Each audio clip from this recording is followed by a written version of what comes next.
Hi, welcome to మా channel. TS intermediate board కీలక ప్రకటన చేసిందనమాట. దేని గురించి అనేది మనం వీడియో పూర్తి మాట్లాడుకుందాం. ఈ వీడియో మీరు చెక్కున్న చివరారా చేస్తే మీకు పూర్తి అర్థమవుతుంది. ఇంటర్ పబ్లిక్ పరీక్షల ఫీజు చెల్లింపుల గడువు పొడిగించినట్లు పేర్కొంది.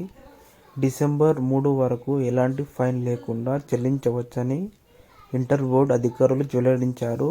రూ. 100 అదనపు ఫీజుతో డిసెంబర్ 4 నుండి 10 వరకు, 510తో డిసెంబర్ 11, 17కు, 1000తో డిసెంబర్ 18, 24కు, 2000తో డిసెంబర్ 25 నుంచి జనవరి 2 వరకు చెల్లించవచ్చని తెలిపారు.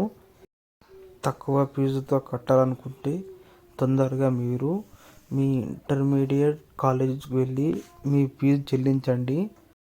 ఈ వీడియో మీకు యూస్ఫుల్ అయితే లైక్ చేయండి, షేర్ చేయండి. ఇంకా మంచి వీడియో కోసం మన ఛానల్ మీరు సబ్స్క్రైబ్ చేసుకోండి. Thank you for watching this video. ఈ వీడియోని మీ ఫ్రెండ్స్ షేర్ చేయండి. Thank you.